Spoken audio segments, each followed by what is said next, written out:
Vamos a comenzar con esta primera actividad del año 2024.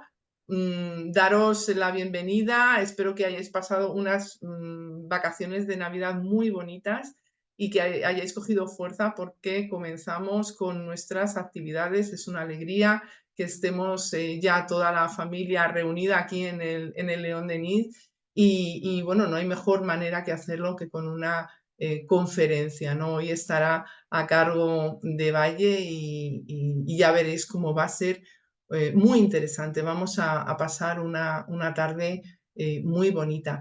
Antes de hacer la presentación de Valle, pues me gustaría haceros una lectura que a lo mejor al leerla la primera vez nos resulta un poquito difícil, pero podéis ir a ella en el libro de Manuel González Soriano, ese libro tan interesante que se llama El espiritismo es la filosofía, y la encontraréis en un capítulo que lleva como título El yo como sujeto y objeto de sí mismo. La hemos elegido porque desde luego es bastante profunda y creo que puede ser un buen comienzo, ¿no? Tanto para el curso bueno, para este año, ¿no? Como de antesala para la conferencia que nos va a dar Valle.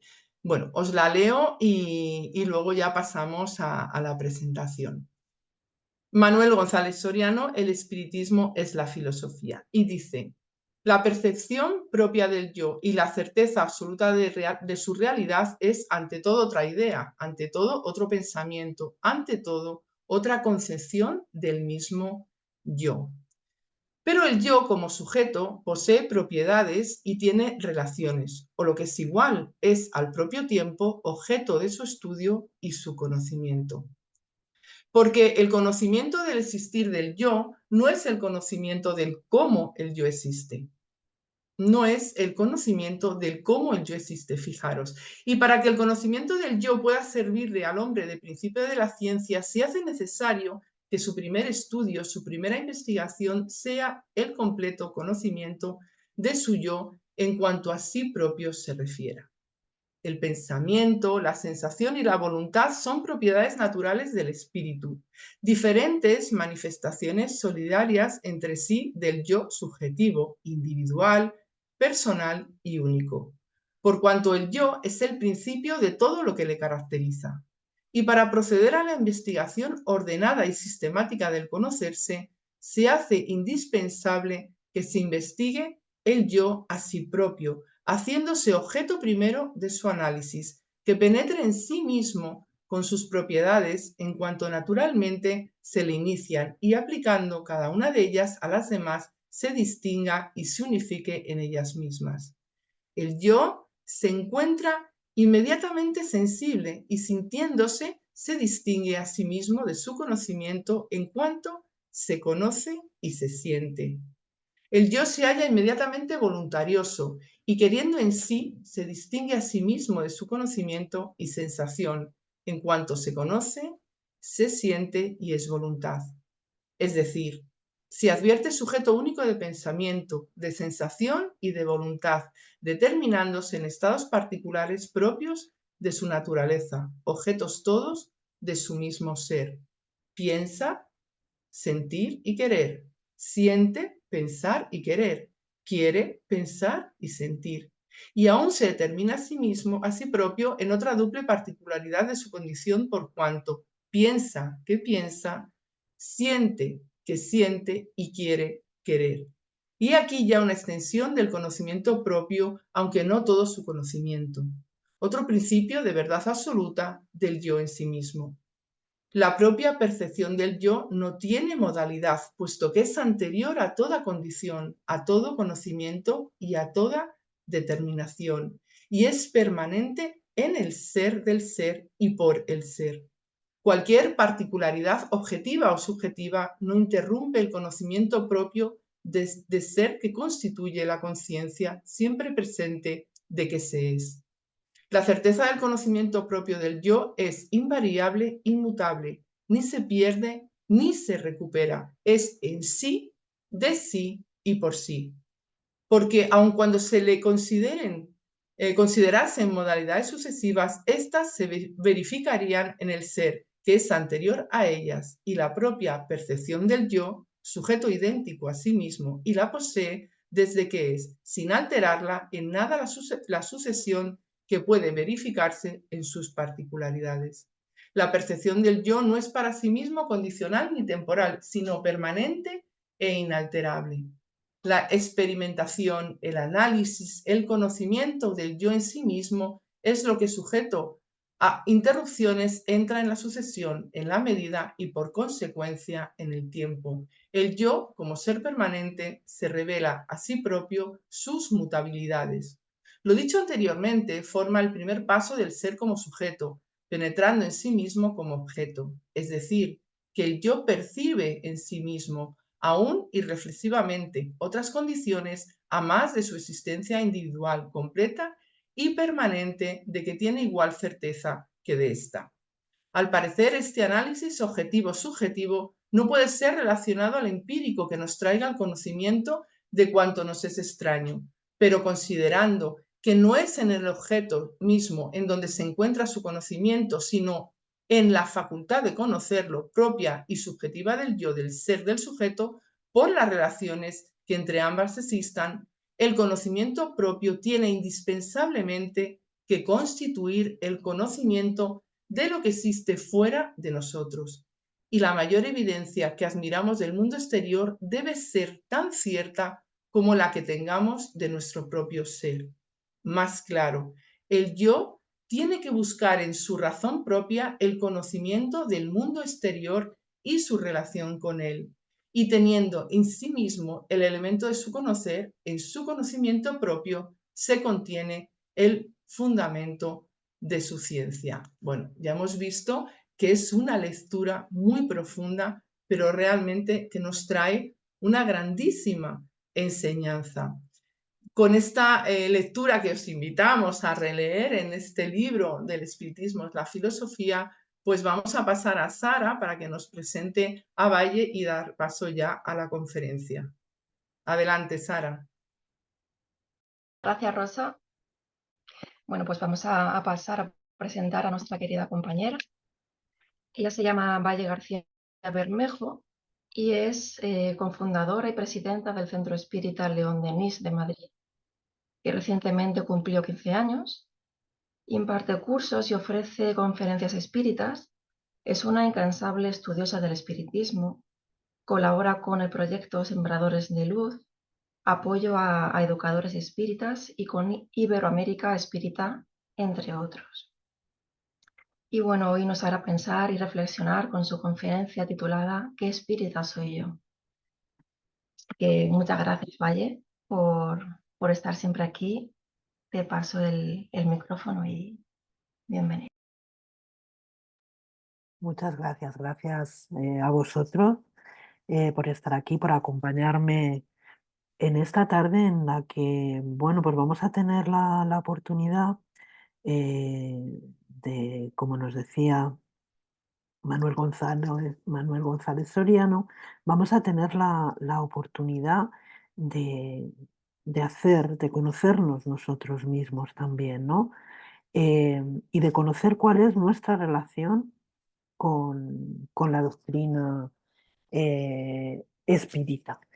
Esta conferencia, esta charla, no es una conferencia, es algo mucho más coloquial, mucho más amigable. Es una charla. Es una charla que yo me planteo hace un tiempo para reflexionar sobre cuál es mi relación con el espiritismo, cómo he evolucionado, ¿no? Después de conocer esta doctrina maravillosa, esta doctrina consoladora que es la doctrina espírita. Como veis en esta portada he puesto a aquellos espíritas, ejemplo, eh, para todos nosotros a los que podemos aspirar, ¿no? Podemos aspirar a ser.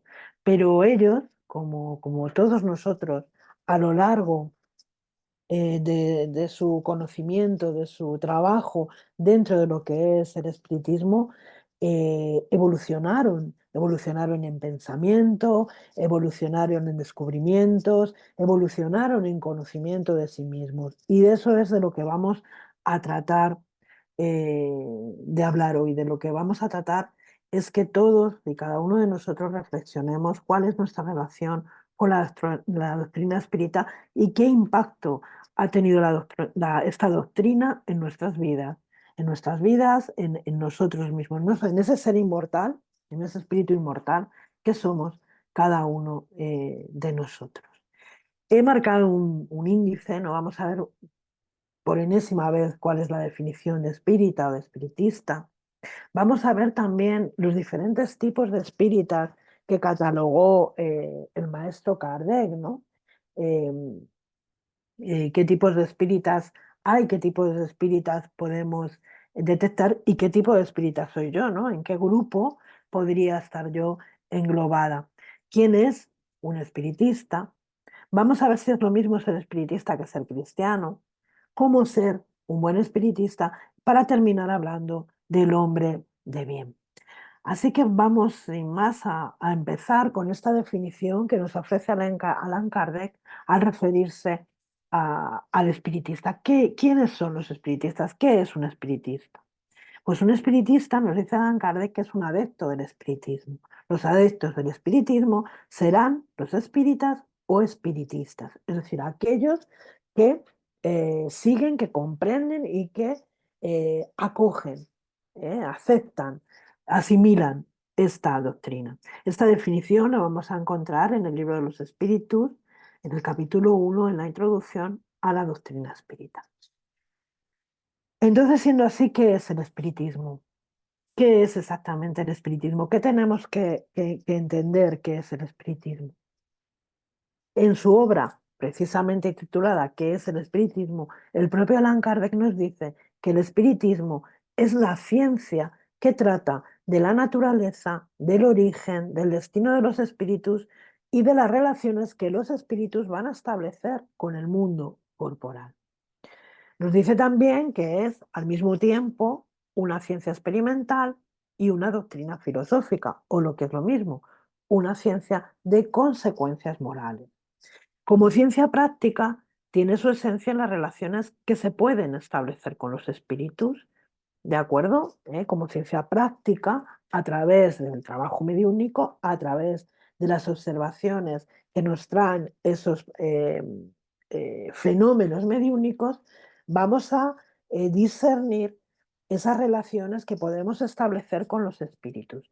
Y como filosofía va a comprender todas las consecuencias morales que son el resultado de esas relaciones que establecemos con los espíritus. Porque si hay espíritus, si todos nosotros somos espíritus, si la vida continúa detrás de la muerte, tenemos que entender qué ocurre, cómo es esa vida después de la muerte, si hay cielo, si hay infierno, qué sucede, ¿no? En ese más allá.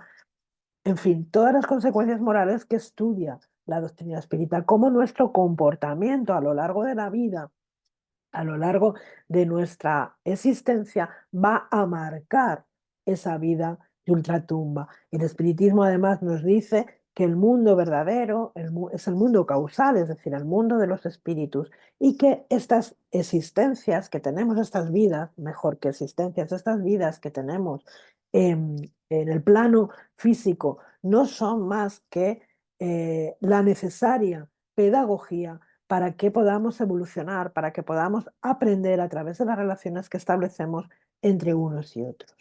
Es una doctrina filosófica, nos dice Allan Kardec, que tiene consecuencias religiosas, como toda filosofía espiritualista. Y por eso mismo toca forzosamente las bases fundamentales de todas las religiones: Dios, el alma, la vida futura. Pero, a diferencia de otras doctrinas espiritualistas, no es una religión constituida, ¿de acuerdo? Porque no tiene culto, no tiene rito, no tiene templo, no tiene sacerdotes, no tiene papas, no tiene, bueno, pues templos religiosos, no tiene tampoco dogmas, ¿eh?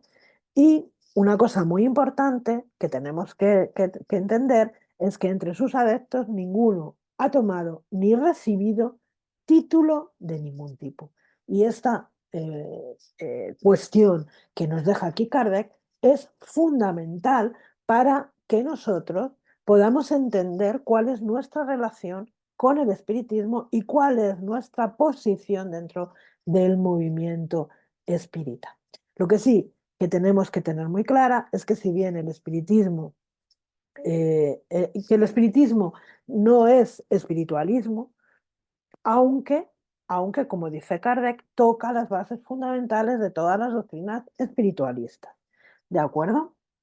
Bueno, siendo así, y eso también es importante, es que si nos consideramos adeptos de la doctrina espírita, si nos consideramos espiritistas, como nos proponía en su definición el propio maestro de Lyon, los espíritas aceptamos la existencia de Dios.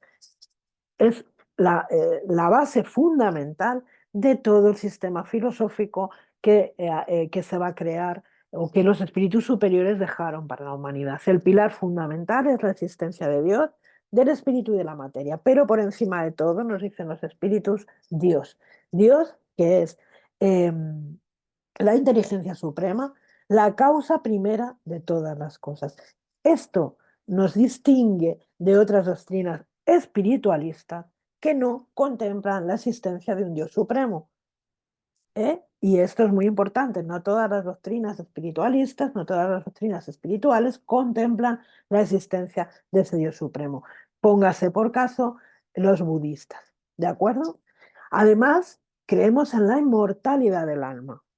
¿De acuerdo? Esto sí es compartido por las doctrinas espiritualistas, salvo en algunas ramas del judaísmo que no creen en la inmortalidad del alma, ¿de acuerdo? Eso es muy interesante también. La pluralidad de existencias. La pluralidad de existencias, la doctrina de la reencarnación que nos presentan los espíritus superiores, tampoco es aceptada por todas las doctrinas espiritualistas, como tampoco lo es la comunicabilidad con los espíritus, ¿no? Que es la base fundamental también de esta doctrina espiritista, ¿no? De esta filosofía espiritista, ya que es a través de esa comunicación con los espíritus, en el caso que nos ocupa con los espíritus superiores, que tenemos esta doctrina filosófica, ¿no? Y la pluralidad de mundos habitados tampoco es aceptada por todas las doctrinas espiritualistas. De ahí que marquemos esa diferencia entre espiritismo y espiritualismo. ¿De acuerdo? El espiritualismo tiene unas bases que pueden ser, como hemos visto, muy diversas, pero las bases fundamentales, los 5 pilares fundamentales sobre los que se basa el espiritismo son estos. Desde el momento en que yo no acepto cualquiera de ellos, ya no podré decir que soy un adepto del espiritismo o que soy un espiritista. Podré decir, eso sí, que soy, por supuesto, con todo el respeto y con todo el amor, espiritualista. Entonces conviene, como un primer paso, revisar estas cuestiones. ¿Cuál es mi posición delante de esta propuesta que trae el espiritismo al respecto de estos 5 puntos fundamentales? Y fijaros, vamos a volver a Manuel González Soriano, vamos a volver al libro El espiritismo es la filosofía, porque Manuel González Soriano nos dice en ese libro que el espiritismo es la filosofía de la ciencia, es la filosofía de la religión y de la moral, la síntesis esencial de los conocimientos humanos aplicada, a la investigación de la verdad. Es la ciencia de las ciencias. Fijaros con qué sutileza coloca el espiritismo como esa síntesis de todo el conocimiento de la humanidad, cómo lo coloca, ¿no? Como esa religión natural eh, por encima de cualquier otra filosofía espiritualista. Y por supuesto le da un papel preponderante, como no podía ser de otra manera, a esa parte científica, ¿no? Es la filosofía de la ciencia, es una ciencia de consecuencias morales, es una ciencia de consecuencias filosóficas. Pero vamos a volver a Kardec, porque Kardec nos deja enseñanzas muy importantes, ¿no? En este camino que estamos haciendo de evaluación. Dice Kardec que el espiritismo es una doctrina filosófica que tiene consecuencias religiosas, como toda filosofía espiritualista. Por eso llega a las bases fundamentales de todas las religiones, Dios, el alma, la vida futura, pero no es una religión constituida, como hemos dicho antes, porque no posee culto, no posee ritos ni templos, y ninguno de sus adeptos, y recalcamos esto, ninguno de sus adeptos ha recibido el título de sacerdote o gran sacerdote. Esta calificación es puro invento de la crítica. Ninguno de los espiritistas, absolutamente ninguno de ellos, está por encima de cualquier otro. Y aquí Kardec dice algo fundamental, fundamental para esta evaluación. ¿Quién es un espiritista? Espiritista es quien simpatiza con los principios de la doctrina y ajusta a ellos su conducta. Es decir, espiritista es aquel que no solamente simpatiza, que no solamente acepta esos preceptos, yo creo en la reencarnación, yo creo en la comunicabilidad con los espíritus, yo creo en Dios, yo creo, sino que lo aplica a su vida, lo aplica a su conducta, a su devenir diario, en las cuestiones de cada día. Por supuesto, con mayor o menor éxito, ¿no? Porque estamos en ese camino de aprendizaje, de autoconocimiento, de conocimiento de nosotros mismos. Pero si no hay esta aplicación de aquello que aprendemos en nuestra vida diaria, en nuestra relación con nosotros mismos y con el prójimo, no podremos decir que somos espiritistas. O se lo seremos, pero vamos a ver cómo los califica, cómo los clasifica luego Allan Kardec, ¿no? Constituye una opinión como cualquier otra que todos deben tener el derecho de profesar, como se tiene el derecho de ser judío, católico o protestante, fuerista, sansimoniano, volteriano, cartesiano, deísta y aún materialista. Es decir, todo el mundo tiene derecho a decir que es lo que quiera ser. Porque el espiritismo va a proclamar algo también muy importante, la libertad de conciencia como un derecho natural y la reclama para los suyos, la reclama para los propios adeptos, así como para todo el mundo. Respeta toda convicción sincera y pide reciprocidad para con él. ¿Eh? El espiritismo es sumamente respetuoso con cualquier línea de pensamiento, con cualquier eh, tipo de convicción, con cualquier tipo de profesión que nosotros queramos hacer, ya sea esta profesión una profesión de fe, ya sea una profesión filosófica, ya sea, es absolutamente respetuoso. El espiritismo proclama esa libertad de conciencia y nos invita, ¿no?, a ejercerla. De la libertad de conciencia dimana el derecho al libre examen en materia de fe. El espiritismo combate el principio de la fe ciega, que impone al hombre la abdicación de su propio discernimiento, sosteniendo que toda fe impuesta carece de raíz. Por ello inscribe en sus máximas: solo es inconmovible la fe que puede mirar a la razón cara a cara en todas las edades de la humanidad. Qué importante esto también que nos dice Allan Kardec, la cuestión de la fe razonada. El espiritismo no impone, no tenemos que creer por el hecho de creer, porque lo ha dicho fulano, porque lo ha dicho mengano, porque lo ha dicho cetano. No tenemos que dar o hacer profesión de fe de algo que no podemos asimilar, que no podemos comprender o simplemente que no podemos admitir, porque estaremos faltando a ese principio de libertad de conciencia al que nos reclama la propia doctrina espírita, ¿no?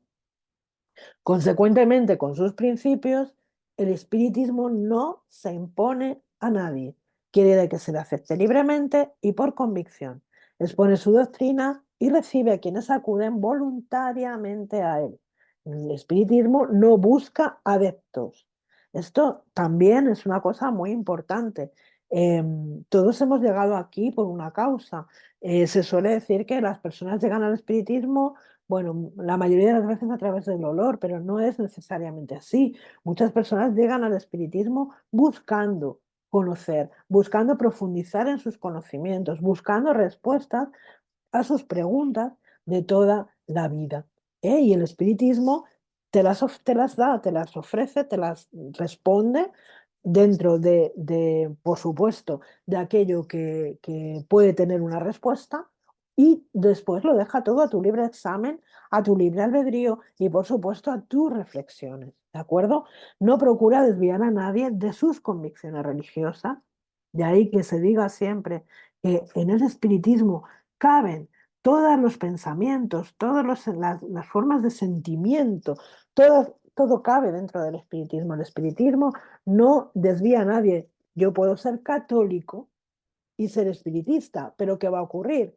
Que en el momento que yo profundice en la doctrina espírita, aquellas cuestiones que entran en conflicto con el espiritismo, tendré que revisarlas, tendré que valorarlas y tendré que ver qué acepto y qué no, de una o de otra filosofía, ¿no? No se dirige a los que tienen una fe y ella les basta, sino a los que no estando satisfechos de lo que se les ha dado, buscan algo mejor. Y esto también es muy importante. Lo vais a encontrar para leer en la breve contestación a los detractores del espiritismo que está en las obras póstumas de Allan Kardec.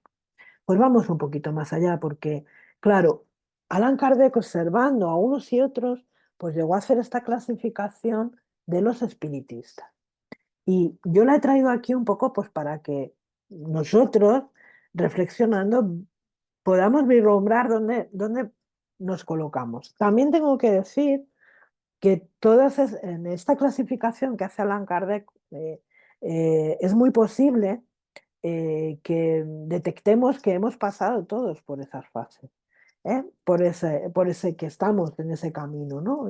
Y es bueno, ¿no? Saber que estamos nosotros también a través del conocimiento de nosotros mismos, viviendo estos aspectos, estas fases que nos ofrece aquí, esta clasificación que nos ofrece Allan Kardec, pero en un camino ascendente, ¿no? En vista a buscar ese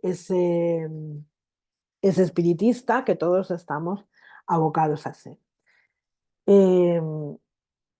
Y nos dice en el libro de los medios, en el capítulo 3, el método, en el ítem 27 nos dice que si desde este punto echamos una ojeada sobre las diversas categorías de creyentes, vamos a encontrar, en primer lugar, aquellos que son espiritistas sin saberlo.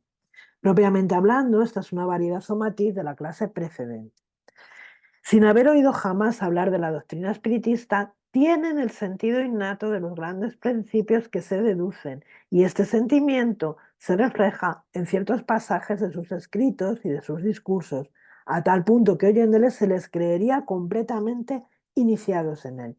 Muchos de estos ejemplos se encuentran en los escritores sagrados y profanos, en los poetas, los oradores, los moralistas y los filósofos antiguos y modernos. Es decir, aquellas personas de nuestro entorno también, que todos conocemos, que son espiritistas sin saberlo. ¿Por qué? Porque su forma de sentir, su forma de actuar delante del mundo, delante de las circunstancias, en sus relaciones con el prójimo, en sus relaciones consigo mismo, demuestran tener este conocimiento, demuestran tener integrado este conocimiento. No necesitan conocer la doctrina espírita, no necesitan decirse espiritistas, para que todos sepamos y todos veamos que lo son.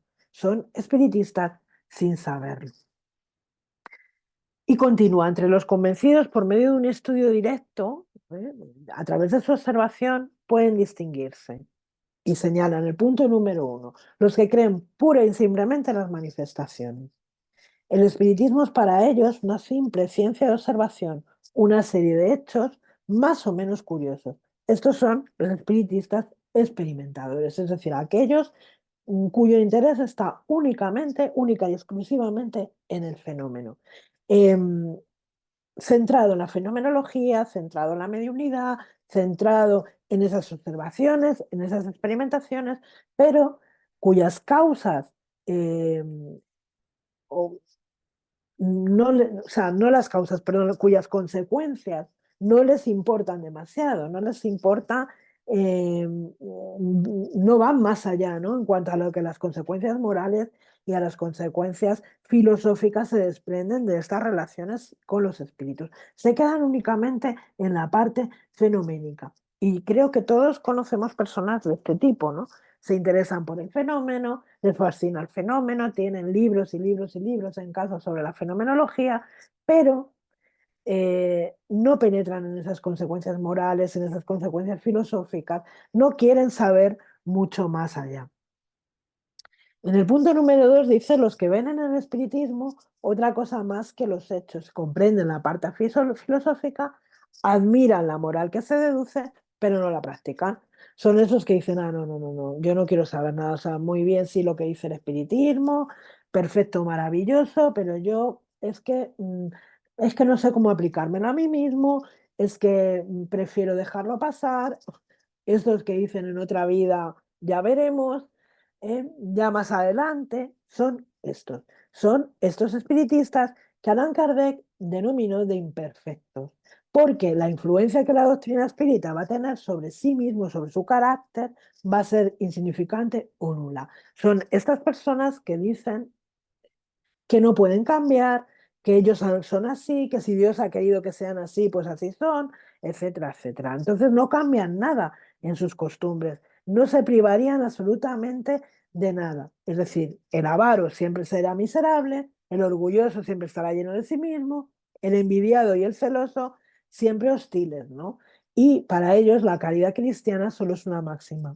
Estos son los espiritistas imperfectos, aquellos que no aplican este conocimiento, aquellos que no aplican esta moral a sí mismos, que es efectivamente donde hay que aplicarla, no en hablar a los demás, no en decirles a los demás qué es lo que tienen que hacer. El espiritismo no va de haz lo que yo digo, pero no lo que yo hago. El espiritismo va fundamentalmente de la transformación moral, del conocimiento de nosotros mismos, como nos invitaba esta lectura que ha traído Rosa para nosotros. Y fijaros lo que nos dice Miguel Vives, este ejemplo de espiritista español del siglo XIX, que habla de lo que en su libro, Guía Práctica del Espiritista, en el apartado, en el capítulo, lo que el espiritista debe ser ante Dios, nos dice, yo he conocido espiritistas que todo lo fían a su criterio y a su saber, prescindiendo de tener vivo el amor a Dios y de otras prácticas que luego diré. Pero esos espiritistas no saben que por más entendidos que sean, prescinden de lo principal y sin que ellos se aperciban caen en la corriente de todos. De manera que en sus conversaciones, en sus tratos, en sus maneras, casi no se distinguen de los demás hombres. Tanto es así que, si bien creen en el espiritismo, no pasa de ser un espiritismo mental, pero que no domina el corazón. Por eso, en muchos actos de la vida, pocos se distinguen de los demás que no conocen el espiritismo. Y aquí Miguel Vives nos dice, de alguna manera, el espiritista tiene que distinguirse por su buen hacer, por sus formas, por su educación, por su carácter, por su saber estar. El espiritismo no puede quedarse solo en el conocimiento de la doctrina, tiene que mostrarse a través de los hechos, a través de la práctica, en el diario vivir. No consiste en que vayamos diciendo por ahí que somos espiritistas y que somos maravillosos y que el espiritismo no consiste, no tiene nada que ver con eso. Consiste en el día a día, en mi relación con mis familiares, en mi relación conmigo mismo, en mi forma, ser espiritista es una forma de ser, una forma de estar, una forma de comprender, de ver la vida. Y ahí es donde se demuestra que verdaderamente la doctrina está operando esos cambios dentro de nosotros y además eh, estamos posibilitando eh, convencer a los demás con el ejemplo de nuestra propia vida. ¿Eh? Los espiritistas que todo lo fían a su criterio, que prescinden de esa relación de amor con Dios, de amor con el prójimo, etcétera, etcétera, no son espiritistas. no son verdaderamente, si nos atenemos a Kardec, si nos atenemos a Miguel Vives, espiritistas. Pero vamos a seguir, porque en el punto 3, vamos a volver a Kardec, están aquellos que no se contentan con admirar la moral espiritista, sino que la practican y aceptan todas sus consecuencias. Convencidos de que la existencia terrestre es una prueba pasajera, procuran sacar provecho de sus cortos instantes para marchar en el camino del progreso, el único que puede elevarles en la jerarquía del mundo de los espíritus, esforzándose en hacer el bien y en reprimir sus malas inclinaciones. Sus relaciones son siempre seguras porque su convicción les aleja de todo mal pensamiento. En todas sus cosas, la caridad es la regla de su conducta. Estos son los verdaderos espíritas, o mejor dicho, los espíritas o los espiritistas cristianos.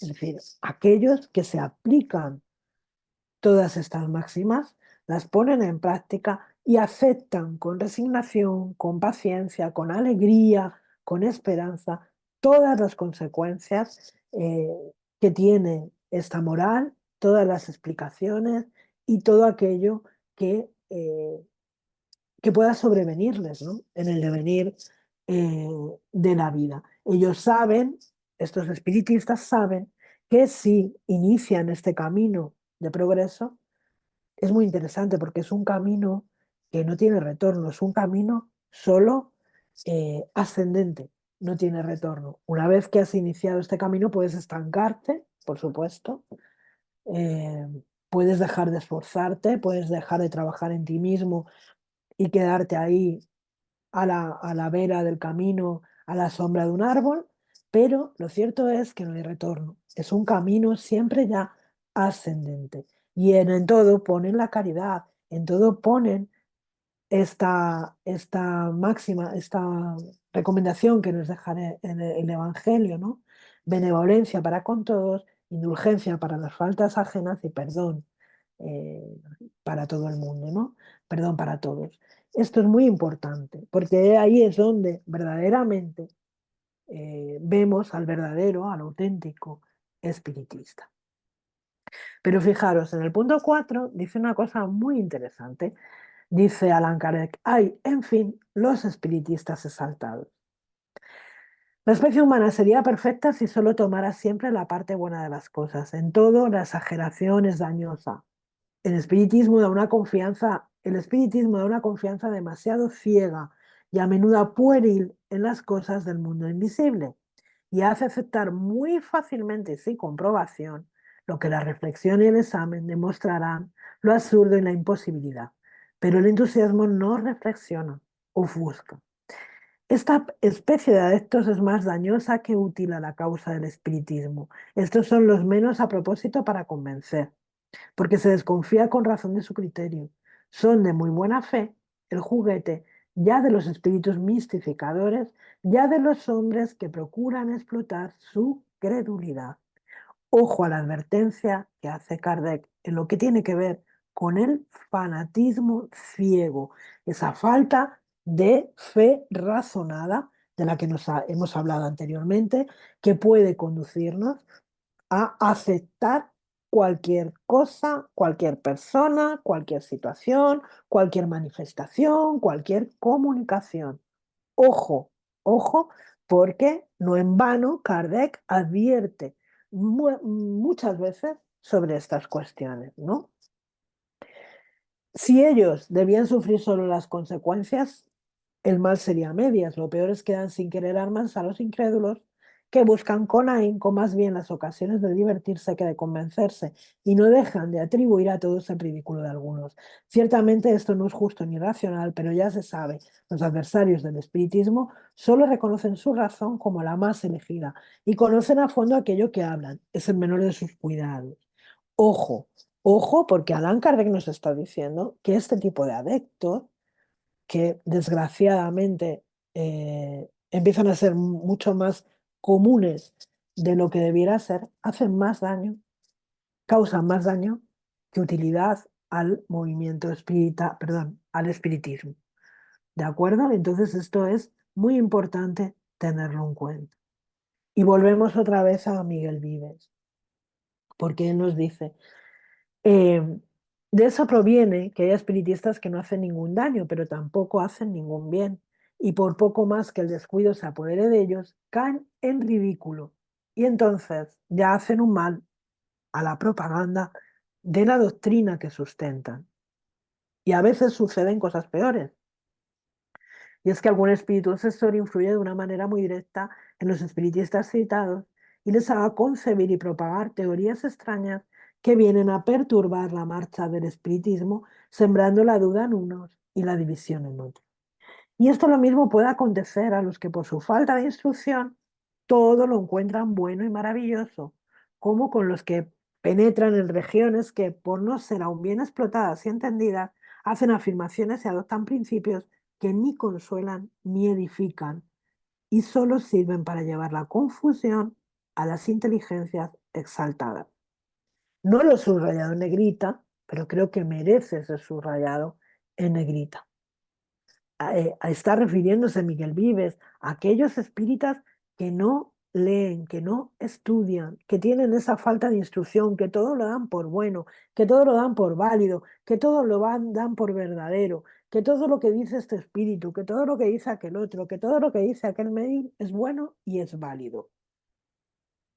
Esto no beneficia al espiritismo, no beneficia al espiritismo de cara, por supuesto, a los detractores, a aquellos que se acercan a la doctrina con afán únicamente con curiosidad, por cotilleo, ¿no? Que se alejan rápidamente cuando ven este tipo de cosas y hacen una mala propaganda de la doctrina espírita. Cuidado con aquellos que se imbuyen en la práctica mediúnica, por ejemplo, ¿no? Que es lo que quiere decir cuando habla de esas regiones, ¿no? Que penetran, que por no ser aún bien exploradas y entendidas, hacen afirmaciones y adoptan principios que ni consuelan ni edifican. Tenemos que tener presente que la doctrina espírita es una doctrina consoladora, edificante. La moral, las consecuencias, todo de lo que nos habla de esperanza, nos habla de alegría, nos habla todo lo que se aparte de ello, todo aquello que tenga que ver con el miedo, con el temor, con la angustia. Cuidado, cuidado, cuidado amigos, porque podemos estar delante de estas afirmaciones que por no haber sido contrastadas, no haber pasado el control universal de las enseñanzas, no haber sido suficientemente reflexionadas, pueden apartarnos del camino. No es este folleto a propósito para hacer la crítica, dice Miguel Vives, de tales teorías. Solo deseo dar reglas de conducta a los espiritistas de buena voluntad para que puedan evitar ciertos escollos que tanto daño les pueden causar. Y si hay un libro donde vamos a encontrar o se nos va a hablar hay un capítulo muy concreto, el capítulo 17, Ser Perfectos, de los buenos espiritistas, del hombre de bien, de los caracteres de la perfección, es este capítulo 17. Aquí vamos a encontrar muchas de las claves para hacer ese camino, ¿no? Eh, el espiritismo bien comprendido, pero sobre todo bien sentido, conduce forzosamente a los resultados expresados más arriba. En este ítem se está refiriendo a ese ítem que nos habla del hombre de bien, que es el que caracteriza al verdadero espiritista como al verdadero cristiano, siendo los dos la misma cosa. Es decir, el verdadero espiritista, aquel que está impregnado de toda la moral, de toda la filosofía, de esta doctrina maravillosa, como resultado será un buen cristiano y viceversa. Un buen cristiano, penetrado de su fe, será un buen espiritista. Nos remite entonces a ese ítem 3, que es el hombre de bien. ¿Y qué nos dice este ítem? Bueno, lo vamos a resumir mucho y yo también quiero comentaros y deciros que naturalmente esta es la excelencia. Ninguno de nosotros hemos llegado, o bueno, yo voy a hablar por mí, yo no he llegado ni siquiera ni siquiera por asomo o aproximación a ninguna de estas cuestiones. Pero es a lo que todos nosotros espiritistas tenemos que aspirar o debemos aspirar si queremos ser buenos espiritistas. Entonces nos dice que el hombre de bien es el que practica la ley de amor, justicia y caridad en su más grande pureza. Que sepamos, el único que ha alcanzado esta, esta cuestión es el propio Jesús, ¿no? Es ese espíritu puro, el espíritu más puro que ha encarnado en la tierra, que es nuestro guía. Nunca desprecia la ocasión para ser útil a sus semejantes. Hace a los otros lo que quisiera que hicieran con él. Fijaros, ¿no? Tiene fe en Dios, en su bondad, en su justicia y en su sabiduría.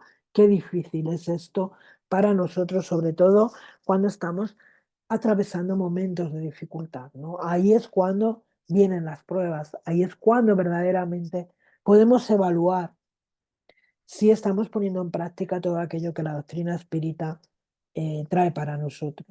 Qué difícil es tener fe en Dios, tener fe en esa bondad, en esa justicia y quedarnos tranquilos, confiados en su sabiduría cuando estamos pasando por momentos de dificultad.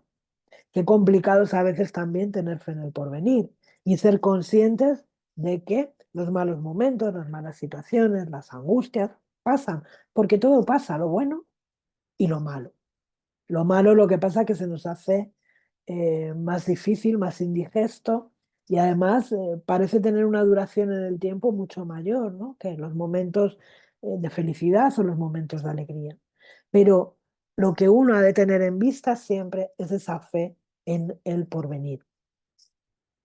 Sabe que todas las vicisitudes de la vida, todos los dolores, todos los desengaños son pruebas o expiaciones y las acepta sin murmurar. Y yo aquí diría, las acepta sin murmurar, pero activamente, no desde una posición bueno, estoy pasando por esto porque lo tengo que pasar y ya está, ¿no? Y me quedo ahí imperturbable, no. Aceptamos esas vicisitudes, aceptamos los dolores porque son consecuencias de nuestros propios actos, de nuestras malas acciones en este caso, aceptamos los desengaños, comprendiendo que para nosotros son eh, eh, posibilidades de crecimiento, posibilidades de autoconocimiento y por lo tanto posibilidades de progreso. Y las aceptamos sin murmurar, pero de una manera activa, buscando qué puedo hacer yo para mejorar esta situación, qué puedo hacer yo para mejorar o procurar que aquellos a los que afecte esta situación pues se sientan mejor, lo lleven con más paciencia, sean más tolerantes con esa cuestión que estamos atravesando, estén más tranquilos, más armónicos. Esto es lo que hace el hombre de bien. También hace bien por hacer el bien, sin esperanza de recibir nada a cambio. No devuelve nunca mal por mal, sino todo lo contrario, devuelve el bien por el mal que se le ha causado. Se pone siempre de parte del débil, ¿no? Y va a sacrificar su interés a la justicia. Va a encontrar satisfacción en todo lo que hace, en los beneficios que hace, en los servicios, en las ayudas, en los auxilios, en hacer felices a otros, en enjugar esas lágrimas, en consolar a las personas que están desconsoladas, que están afligidas. Va a ser bueno, humano, benévolo, sin excepción de razas ni de creencias, porque mira a todos los hombres como hermanos. Qué importante esto, qué importante este punto para el momento que estamos viviendo. Va a respetar todas las convicciones sinceras y no va a anatematizar a aquellos que no piensan como él. Es decir, que los demás no piensen como nosotros no significa que aquello que piensen sea incorrecto, sea equivocado, sea malo.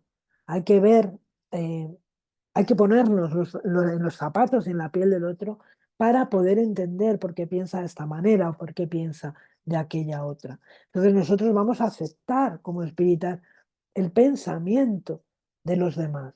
Vamos a entenderlo en su contexto, en su dimensión. Y en todo caso vamos a acompañarlo para que poco a poco, si ciertamente es un pensamiento equivocado, un pensamiento negativo, un pensamiento, vamos a acompañarlo para que poco a poco vaya modificando ese pensamiento. Siempre se va a guiar por la caridad, nos dice este ítem en todas las circunstancias. No tiene odio, ni rencor, ni deseo de venganza. No es indulgente para con las debilidades de otro porque sabe también que él mismo necesita de indulgencia. Y se acuerda de esas palabras del Cristo, ¿no? El que esté sin pecado, que tire la primera piedra. Esto es también muy importante, esa cuestión de empatía con el otro. Saber que si el otro se equivoca, yo también me equivoco. Que si el otro ha hecho algo mal, yo lo he cometido también. He hecho, si no eso mismo, otras cosas. Pero igualmente malas. Saber tener siempre ese pensamiento de que los demás también son pacientes, también son indulgentes con nuestros equívocos. Esto es muy importante. Y no se complace en buscar los defectos del otro ni en ponerlos en evidencia. Nunca, nunca un buen espiritista haría esto. Además, pues lo que estamos haciendo aquí, ¿no? Estudiar nuestras propias imperfecciones, trabajar para combatirlas. Ahí es donde va a residir la fórmula, ¿no? La fórmula mágica para este camino que nos hemos marcado. Nunca procura hacer valer su imaginación ni su talento a expensas de otro. Es decir, no se aprovecha de los talentos o de otras personas. No está envanecido por su fortuna ni por sus ventajas personales, porque sabe que es usufructuario de ellas, que no le pertenece. Esto es muy importante también para que nosotros reflexionemos, ¿no? Una cuestión que yo personalmente he pensado muchas veces, vine aquí sin nada material me refiero. Tengo la posibilidad de disfrutar de aquello que la vida, que gracias a la misericordia de Dios, eh, pues poseo, pero esta posesión es una ilusión. Yo me voy a marchar de aquí como vine, sin nada. Los únicos talentos que voy a poder llevarme son aquellos que haya cultivado en mi interior, en mi íntimo. Estos talentos de la benevolencia, estos talentos del perdón, estos talentos del amor al prójimo, de la paciencia, del servicio, del auxilio, todo esto que estamos hablando, eso es lo que me voy a llevar. Todo lo demás se va a quedar aquí. Vine sin nada y me marcharé sin nada. Y esto nos ocurre a cada uno de nosotros. Y además, con la conciencia de que podemos perderlo en cualquier momento. La vida da un cambio de pronto en 3 segundos y se pierde todo aquello que tenemos. Entonces, el espiritista disfruta naturalmente de lo que tiene, porque lo tiene, puede disfrutar de ello, pero nunca, nunca envanecerse, nunca aferrarse, nunca a estas cosas materiales. Entonces usa, pero no abusa de los bienes concedidos, porque sabe que es un depósito del cual deberá dar cuenta. Y efectivamente tenemos que ser muy vigilantes del uso que hacemos de aquello que tenemos. Hacer uso de lo que poseemos con responsabilidad, procurando no hacer daño a otros, procurando o teniendo la conciencia de que en ese uso que yo estoy haciendo de un alimento, de una ropa, de una casa, no estoy perjudicando a otros seres humanos, no estoy cooperando en el perjuicio a otros seres humanos, a otros colectivos, a otras personas. Necesitamos, como espíritas también, cambiar ese chip. Si el orden social ha colocado a los hombres bajo su dependencia, los trata con bondad y benevolencia, porque son sus iguales ante Dios. Y de la misma manera, ¿eh? Cuando nuestra posición es la de subordinados, vamos a comprender también, a entender cuáles son nuestros deberes desde nuestra posición para cumplirlos y cooperar al bien común. Y termina diciendo que el hombre de bien, en fin, respeta a sus semejantes en todos los derechos que dan las leyes de la naturaleza, como él mismo quisiera que le respetaran a él. Esta no es la relación de todas las cualidades que distinguen al hombre de bien, pero cualquiera que se esfuerce en poseerlas está en camino de poseer las demás. Es decir, da por hecho, se da por hecho en este ítem del Evangelio según el Espiritismo que todos estamos en camino. No las poseemos a veces ni al 10%, pero estamos en camino de poseerlas, estamos trabajando en poseerlas, ¿no? Para llegar a este ítem 2 de caracteres de la perfección, donde se recogen estas palabras del maestro: amad a vuestros enemigos, haced bien a los que os aborrecen, rogad por los que os persiguen y calumnian, ¿no? El amor al prójimo, cuanto más próximo mejor, cuanto eh, y más importante es entender que esos enemigos muchas veces también están dentro de nosotros mismos, ser benevolentes con nosotros mismos, eh, trabajar el amor, el autoamor, el autoperdón, es también parte del trabajo que tenemos que hacer nosotros los espiritistas. Y en la pregunta 918 del Libro de los Espíritus, ¿qué señales dan a conocer en un hombre el progreso real que ha de elevar su espíritu en la jerarquía espiritista? Fijaros también qué interesante, ¿no? ¿Cómo vamos a saber que estamos mejorando? ¿Cómo vamos a saber que verdaderamente esta doctrina espírita está produciendo en nosotros ese cambio?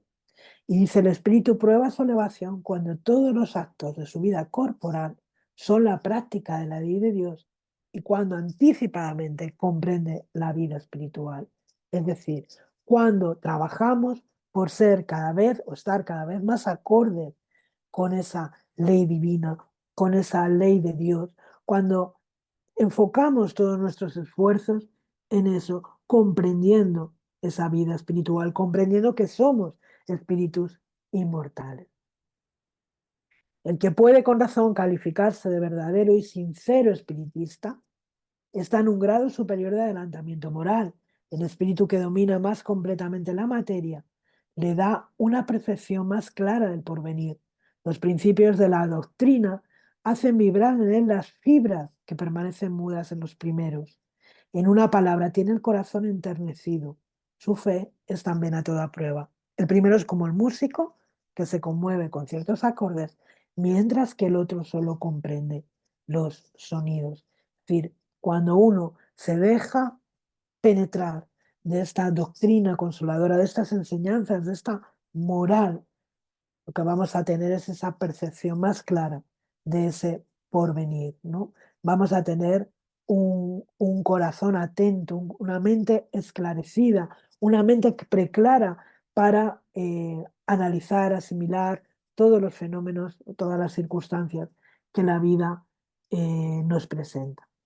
Y por fin, en ese mismo capítulo, los buenos espiritistas, ser perfectos, dice: se reconoce al verdadero espiritista por su transformación moral y por los esfuerzos que hace para dominar sus malas inclinaciones.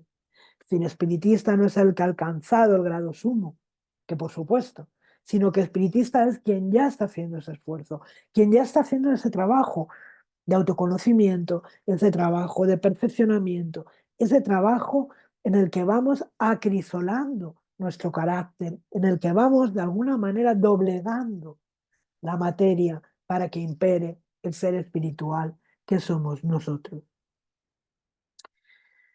¿Cuál es el medio práctico más eficaz para mejorarse en esta vida? Encontramos en la pregunta 919 del Libro de los Espíritus: y resistir a la solicitación del mal. Y dice: un sabio de la antigüedad os lo dijo: conócete a ti mismo. Esta es la clave para todo este trabajo que como buenos espiritistas tenemos que hacer. Conocernos a nosotros mismos, determinar cuáles son las fallas, cuáles son las falencias, qué necesitamos. Tenemos muchas carencias, somos ignorantes. La mayoría de las cosas no las hacemos. No hacemos el mal por el mal, hacemos el mal por ignorancia, cometemos errores por ignorancia. Pero para poder revertir esa situación necesitamos emprender este camino de autoconocimiento, conocernos a nosotros mismos, detectar en nosotros, como digo, las falencias, las carencias, pero también y muy importante, porque siempre lo dejamos de lado, los talentos que todos poseemos y ponerlos a disposición de nosotros mismos, del prójimo y por ende también de Dios.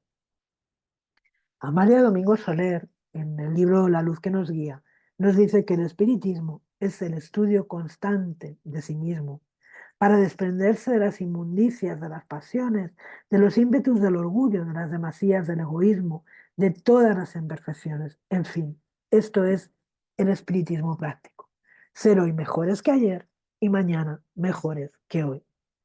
Del espiritismo, lo que debe tomar la humanidad ante todo es su doctrina cristiana regeneradora, no ocupándose del fenómeno, sino en el último lugar, puesto que no es más que un detalle insignificante del mismo. Lo importante es esa transformación moral, esta recomendación de Amalia, ser hoy mejores que ayer y mañana mejores que hoy. Y volvemos a Miguel Vives y volvemos a la guía práctica del espiritista, porque él nos deja un consejo para nuestra vida diaria. Dice, todo espiritista que ha hecho profesión pública de sus creencias, es decir, todos nosotros que estamos expuestos, no debe olvidar nunca por dónde pasa, a dónde va y allí donde frecuencia. Se nos observa y se nos estudia para ver cómo obramos los espiritistas, ya que saben que nuestra manera de pensar es muy distinta de los que no procesan nuestras ideas. De modo que debemos tener muy presente aquellas palabras de un gran espíritu: prudencia en el pensar, prudencia en el hablar, prudencia en el obrar. Porque si olvidamos las reglas que el espiritismo nos prescribe y que algunas de ellas están anotadas en los artículos anteriores, podemos caer en ridículo por no estar nuestros actos ajustados a la moral que el mundo espera de nosotros, cuya moral, cuando es bien practicada, es el mejor medio de propagar y ensalzar nuestros principios. El espírita, allí donde quiera que esté, en su casa, en el trabajo, con sus amigos, con sus familiares, debe ser siempre un ejemplo. Podemos estar aquí en nuestras reuniones, en nuestros estudios y ser personas maravillosas, fantásticas, estupendas.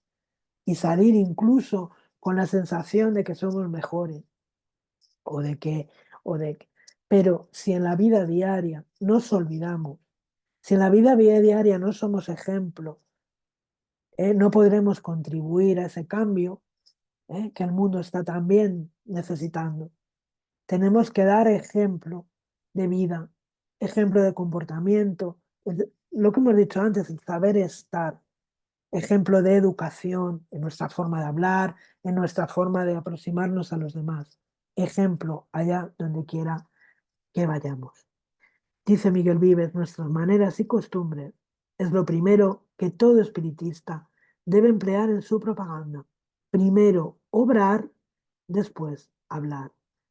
Repito, podemos hablar en nuestras clases, en las conferencias, en las charlas, hablar, decirle a los demás lo que tienen que hacer, lo que no tienen que hacer, lo buenos que tienen que ser, Pero ¿qué pasa después? ¿Qué pasa después? Vamos a cambiar el chip en este año y vamos a primero a obrar y después a hablar. En el discurso proferido en Barcelona el 9 de septiembre de 1878, durante el primer Congreso Internacional Espiritista, dice Miguel Vives, ¿cuáles son las tendencias del espiritismo? Señores, son levantar al abatido, hacer creer al que duda, llevar al ánimo los más grandes consuelos y las más supremas esperanzas, transformar los vicios en virtudes, el egoísmo en caridad, la desesperación en tranquilidad, llevar a toda la humanidad a la más amplia tolerancia para fusionar todas las escuelas y todas eh, las religiones bajo los grandes principios de existencia de Dios, inmortalidad del alma, progreso infinito y reencarnación. Aquí Miguel Vives nos da la clave de cuál puede ser nuestro propósito para este año. Levantar a los abatidos, hacer creer a los que dudan, impartir alegría, buen ánimo, llevar consuelo, llevar esperanza, ayudar a que los vicios se transformen en virtudes, convertir el egoísmo en caridad, poner tranquilidad donde haya desesperación, ser tolerantes, ser empáticos, ser amorosos, con nosotros mismos en primer lugar y por supuesto con nuestro prójimo.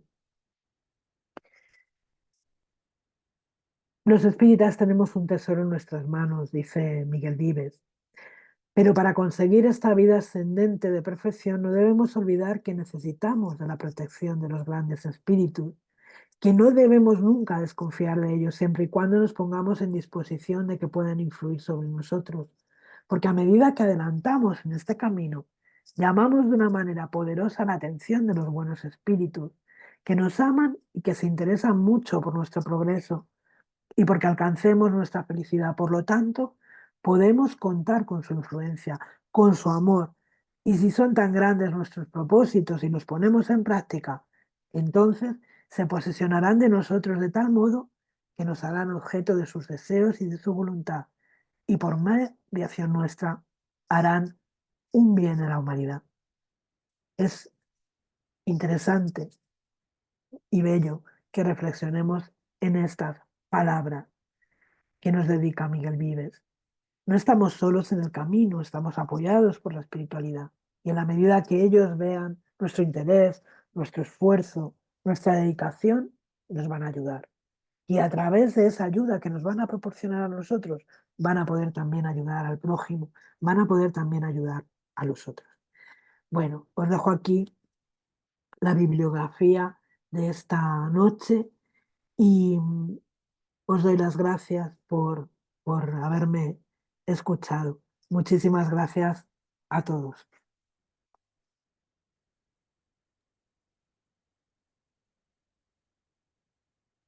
Bueno, muchísimas gracias, Valle. Excelente, maravillosa forma de empezar el año, como nos dice Rosy en los comentarios. Seguro que surge alguna pregunta, pero yo quería comentar, ¿no? Y bueno, seguro que estás de acuerdo, ¿no? En que llega el momento, ¿no? En el ser que tiene que asumir la responsabilidad de conocerse a sí mismo. Es una gran responsabilidad y es un momento en el que uno dice, ahora ya voy a entrar en esa introspección. Estamos viendo continuamente en el mundo en el que vivimos, hacemos planes, como tú dices, ¿no? Ahora comienzo de año, pero miramos mucho al exterior, incluso con el deseo de que a ver si cambian, a ver si cambia todo, por favor, que cambie, ¿por qué ocurren estas cosas? Pero tenemos que pararnos y aplicar todo esto, no todo lo que nos has estado contando. Voy a mirarme a mí mismo, voy a conocerme a mí mismo, porque así voy a ser capaz de identificar todos esos potenciales, todos aquellos errores, benditos errores que me están diciendo que tengo que mejorar, pero es que es un hecho muy profundo, es un hecho muy profundo el mirarse y conocerse, identificarse como espíritu, como uno mismo, ¿no? Y hay algo que te quería preguntar, ¿no? ¿Crees que evidentemente el espiritismo nos llama a ello, como tú bien has expuesto? ¿Crees que hay muchas distracciones? ¿Crees que hay mucho para mirar hacia afuera y a lo que nos enganchamos para postergar ese momento de mirar a uno mismo? Porque parece que es así, ¿no? Parece que tenemos como la solución a los grandes problemas de los demás. Siempre tenemos la gran solución a los problemas de los demás, pero quizá ni siquiera estamos viendo los que tenemos nosotros o los potenciales mismo, pero nos cuesta mucho asumir esa responsabilidad, ¿verdad? Estoy preguntando para que se Yo, animen también los compañeros y compañeras a preguntar.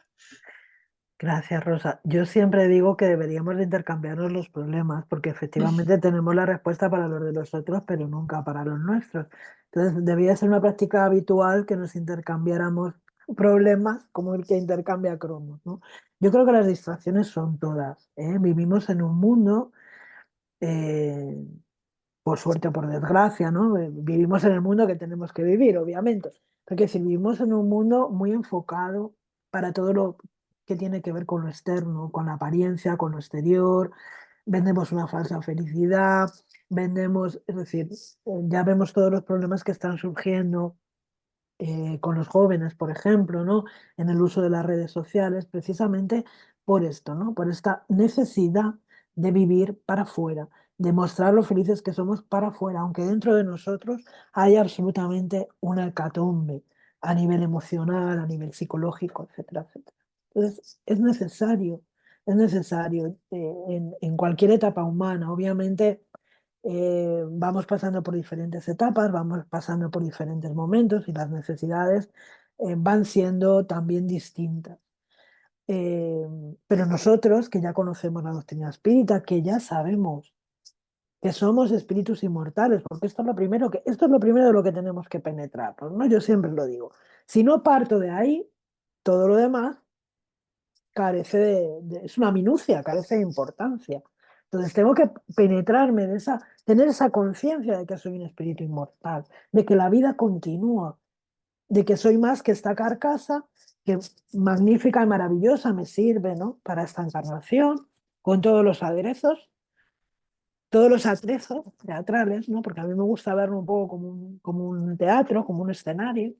Tengo todos los atrezos, los personajes que van a compartir la vida conmigo, los decorados en los que yo me voy a desarrollar, pero yo tengo que tener la conciencia de que esto es algo pasajero, termina la función, un día a tal hora cae el telón, ese día es ahora que solo Dios sabe, que es el productor máximo, cae el telón y hay otra realidad ahí fuera, que es la del espíritu inmortal.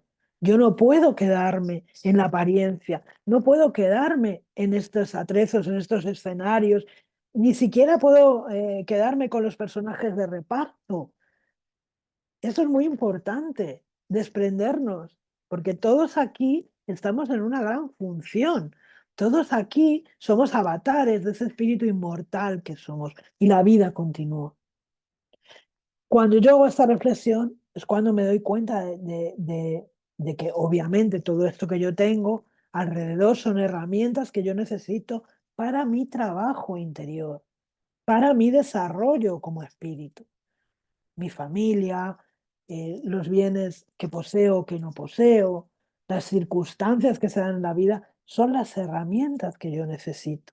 Y tengo que disfrutarlas, claro que sí, pero no tengo que enfocarme únicamente en ellas. Necesito estas herramientas, las utilizo, caerá el telón, todo eso quedará ahí, y yo, que soy un espíritu inmortal, volveré a la verdadera vida, a la auténtica vida, a mi vida como espíritu inmortal. Y ahí es donde yo tengo que invertir el tiempo, invertir el dinero, porque distracciones tenemos todas las del mundo, constantemente, constantemente, de todo tipo. Porque además a veces incluso hasta dudamos de nuestros propios pensamientos, de nuestras propias reflexiones. Nos llevan a dudar si esto será bueno, si aquello será malo, si esto será así, si habrá. Tenemos que aprender a guiarnos por el corazón, a guiarnos por esa razón y por ese conocimiento que traemos de otras existencias. No nos olvidemos que tenemos también esos talentos que ya hemos adquirido. Por eso yo he dicho antes que era muy importante detectar no solamente las falencias, sino también los talentos que nos van a ayudar a seguir adelante. Las distracciones van a estar siempre ahí, lo importante, y no pasa nada porque en un momento dado nos dejemos llevar por alguna, cuidado, que no estamos aquí. Esto no es una orden cartuja ni un... cuidado, es bueno que de vez en cuando nos dejemos llevar por alguna distracción, pero siempre volviendo al foco. Soy un espíritu inmortal, ¿esto me conviene? Recordamos las palabras de Pablo, todo me es lícito, pero no todo me conviene. Tengo derecho a todo, puedo disfrutar de todo, puedo dejarme distraer todo lo que quiera. ¿Es bueno para mí? Esa es la pregunta.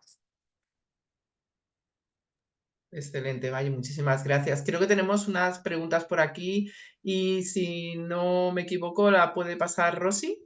Adelante, Rosy. Bueno, muchísimas gracias. Vaya, oh, qué manera de empezar el año. Lo difícil que es hacer esa transformación, pero principalmente la cura, ¿no? Empezando desde dentro hacia afuera. Pero bueno, estamos en el camino. Con fuerza, coraje y fe. Vámonos. Bueno, te hago una pregunta. En el caso de que cada vez que una persona acude a otra, sea con el único objetivo de sacar provecho de ella, ¿estaría bien visto a los ojos de Dios poner límite con el fin de respetarnos a nosotros mismos o se debe de llevar a cabo el deber de ser útiles a nuestros semejantes en toda la situación de nuestra vida? Bueno, gracias Rosy, y gracias por la pregunta. Nuestro primer deber es, por supuesto, ser útiles a nuestro semejante, ¿no? Hasta ahí todo bien. Ahora, cuando efectivamente las cosas exceden unos límites, pues resulta que ya no es edificante ni para él ni para nosotros. No es pedagógico ni para nosotros ni para la persona que recurre a nosotros y que intenta aprovecharse de nosotros y que constantemente reclama de nosotros. Hay que fijar límites, hay que fijar límites. Y esto nos lo dice la propia razón. No hay nada más terrible y que puede causar más daño y más daño moral y más daño psicológico que estas relaciones que son tóxicas, que son negativas, ¿no? En la que hay una persona que constantemente reclama, que constantemente pide, que constantemente tenemos que utilizar eh, mucho la pedagogía en ese sentido, es decir, porque desde el momento en que nosotros nos dejamos eh, avasallar, esa sería la palabra, avasallar de esa manera, no estamos siendo útiles, ni para nosotros mismos, ni para la otra persona. Cuando dejamos de hacer lo que a nosotros nos corresponde para atender las reclamaciones de los demás, sobre todo cuando son cuestiones que le corresponden a él. Es muy importante la asunción de la responsabilidad. Cada uno de nosotros somos responsables de nosotros mismos, responsables de nuestros actos y responsables de nuestros aprendizajes y de los caminos que, que vamos a recorrer. Entonces, naturalmente que nosotros podemos acompañar procesos y debemos, como decía Miguel Vives, hacerlo, consolando, en un momento dado jugando una lágrima, ofreciendo, si se nos pide un consejo, una orientación, pero llega un momento que la mano hay que soltarla. Hay que soltar la mano, igual que lo hacemos con nuestros hijos, ¿no? Llega un momento que quieren independencia y tenemos que soltar la mano. Pues esto es lo mismo, tenemos que soltar la mano para que la persona haga su propio camino. Tenemos que entender que cada uno de nosotros tenemos un camino personal e intransferible. Yo no puedo caminar por Sara, yo no puedo caminar por Mari Carmen ni por Anne. Valle solo puede caminar por Valle. Sara tiene su proceso, Mari Carmen tiene el suyo, Anne tiene el suyo, y así todos y cada uno de nosotros. Cuando nosotros decidimos, y esto yo conozco a muchas personas que están ahí en esta situación, dejar todo, tirar todo, dejar de ser quienes somos, dejar de prestarnos atención a nosotros mismos, para centrar toda nuestra atención, Estamos cerrando la doctrina espírita, la caridad no nos pide eso. Y la prueba la tenemos en lo más grande que es Dios. ¿Por qué hay guerras en el mundo? Si existe Dios, y Dios es misericordioso y es bueno. ¿Por qué la gente mata? ¿Por qué la gente roba? ¿Por qué hay tanto dolor y sufrimiento? Si Dios podría evitarlo. Dios nos acompaña, Dios nos asiste, pone todas las herramientas que podamos imaginar y aún las que no podamos imaginar. Pero Dios no nos evita los procesos que como humanidad o como ser humano tenemos que hacer cada uno de nosotros. Y esto es lo que tenemos que aprender. No se es más bueno, más caritativo, más por evitar al otro dificultades o por no, no, estamos incluso perjudicándole desde el punto de vista de que estamos produciendo en él un estancamiento. Esta persona no es capaz de hacer los procesos mentales, los procesos íntimos por sí mismo. Entonces no tenemos que tener en ese sentido miedo. Hay que soltar. Y a veces hay que soltar hasta el punto, como yo digo, de que la persona se pegue el cacharrazo padre contra el muro, porque es necesario que sienta en sí mismo ese dolor para que tenga una reacción. No podemos, porque aquí se utilizan, y ya termino brevemente, se utilizan cuestiones eh, que solo sirven para manipular y confundir.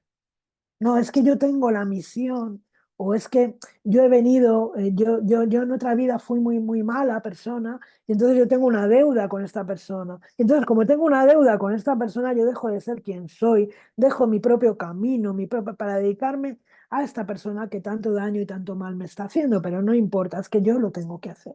No, esto es un error, un equívoco muy grande que puede llevar a las dos personas pues a eso, a un estancamiento, a comprometernos todavía más en cuanto a lo que tiene que ver con posibles cuestiones que en el futuro tengamos que trabajar. Tenemos que entender esto, podemos acompañar, podemos asistir, podemos auxiliar, pero siempre poniendo límites. Muchísimas gracias, Valle. Doy paso a Maite, que te va a hacer una pregunta. Bueno, no hay más preguntas de momento. Yo quería darte las gracias, Valle, porque bueno, pues he tomado muchas notas porque me ha encantado. Y bueno, viendo un poco desde mi punto de vista ahora mismo personal, del que me acabo como de reincorporar un poco, el propósito que me pongo después de esta charla es que tengo que combatir, para trabajar en combatir mis faltas, primero tengo que saber cuáles son. Y entonces, como que me he propuesto estar más pendiente, estar más atenta e intentar darme cuenta en qué puedo mejorar.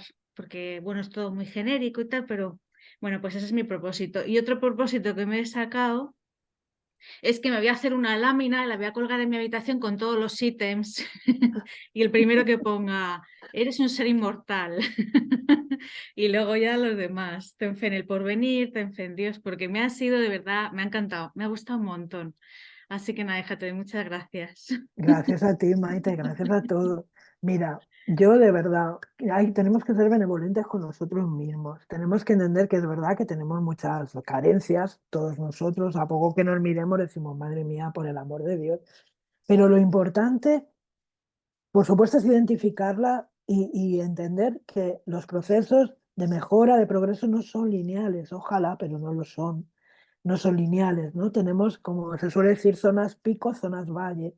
Es decir, los procesos van... lo importante es que la flecha siempre apunte para arriba, ¿no? Que cuando estemos en esa zona valle, que decimos, ay, madre mía, la que he liado, la he liado parda, vaya plan, otra vez he caído. Cuando estemos ahí, digamos, no importa. A partir de mañana vuelvo a comenzar otra vez. A partir de mañana lo voy a hacer mejor. Esa tiene que ser nuestra postura, no agobiarnos, porque no, desde luego no vamos a alcanzar la perfección, al menos yo, en muchas cientos de miles de encarnaciones, y entonces, pues hombre, el proceso despacito, buena letra, ponernos metas cortitas, no pretendamos cambiar las cosas de la noche a la mañana, porque eso no funciona, metas a corto plazo y metas fáciles, ¿no? Que podamos ir viendo las mejoras. Y ya estando en ese proceso, ya somos la mejor versión de nosotros mismos, ya somos mejores, ya estamos todos con el pensamiento hoy de que este año va a ser un año distinto y que vamos a conseguir cosas que hasta ahora pues, no nos habíamos planteado, o sí, pero hemos postergado, ¿no? Como decía Rosa, tenemos mucha tendencia a postergar, ¿no? Y todo lo que nos supone un esfuerzo, bueno, ya si eso mañana ya voy viendo, ¿no? Es la frase, o la semana que viene. La semana que viene empiezo el lunes ya con el adelgazamiento, la semana que viene, todos hacemos esto. Bueno, pues que sepamos que tenemos 365 días. Bueno, ya hemos gastado 12 páginas, ¿eh? Bueno, pues 365 páginas menos las 12 que ya hemos gastado para empezar.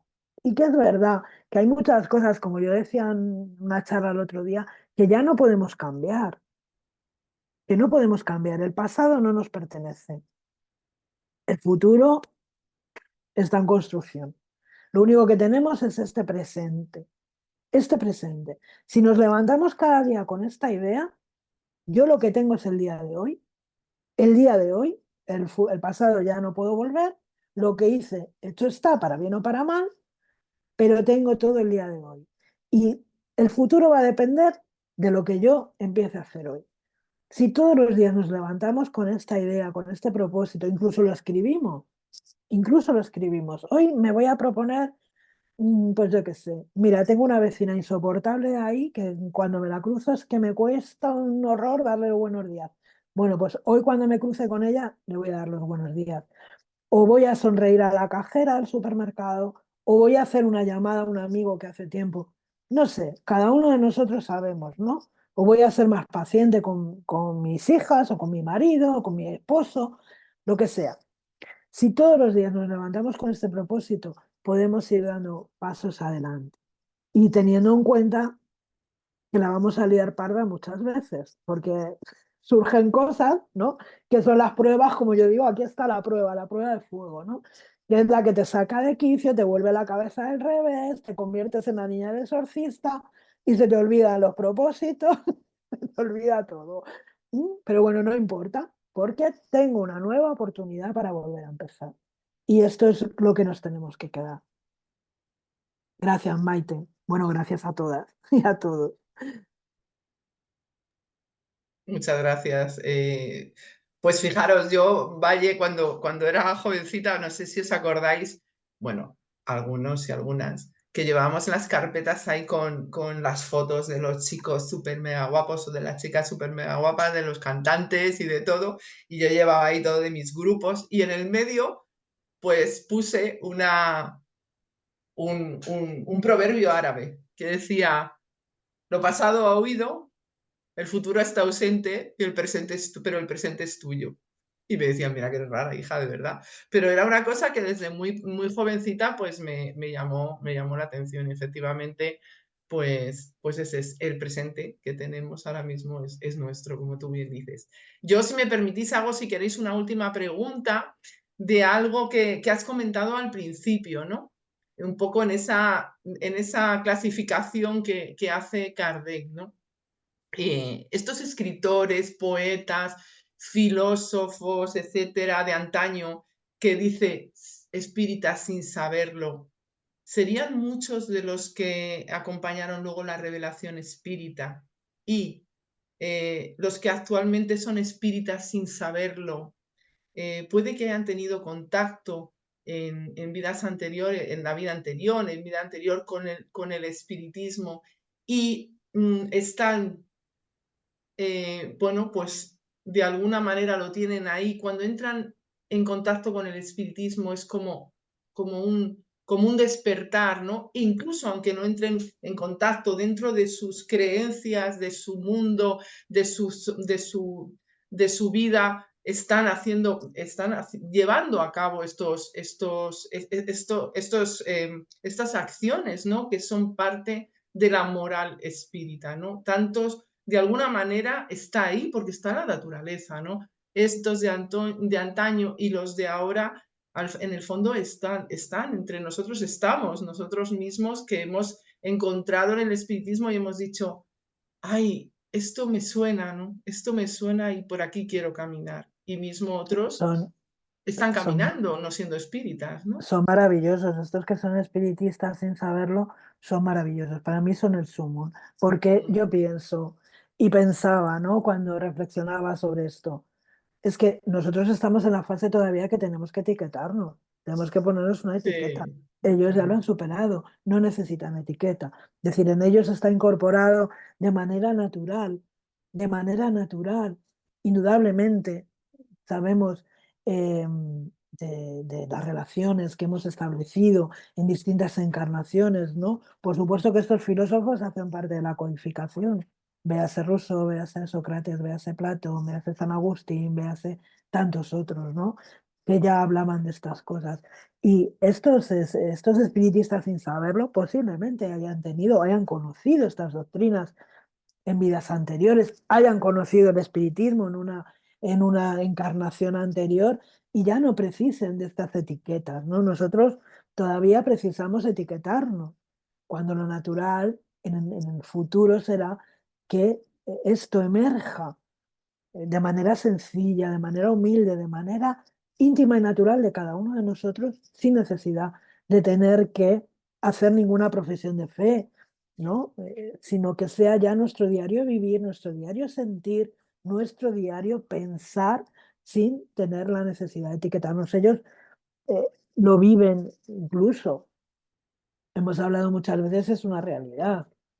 Auténticos, o sea, personas que se declaran absolutamente ateas, que tienen el cristianismo integrado, vamos, lo tienen en vena, en vena. No les hables de Dios, no les hables de Jesús, no les hables de... Pero su forma de proceder, de actuar, de sentir, de vivir, su forma de entender la justicia, su forma es absolutamente cristiana, cristiana, espiritista, podemos decir también, ¿por qué no? ¿Vale? Entonces, claro que en esta solidaridad entre encarnaciones, ¿cuántos de nosotros no habremos profesado unas doctrinas, otras doctrinas? Porque al final es lo que va conformando nuestra personalidad, nuestra forma de pensar, de sentir, de vivir. Por eso es tan bonito también analizarse. ¿Cómo respondo yo delante de esto? ¿Cómo respondo yo delante de aquello? Porque ahí voy a detectar por dónde ando, por dónde ando. Yo creo que sí, que en esa solidaridad de reencarnaciones muchos de nosotros ya hemos estado en contacto con otras doctrinas, con otras filosofías, con esa forma de pensar que es la religión natural al final, si es que es así, es así.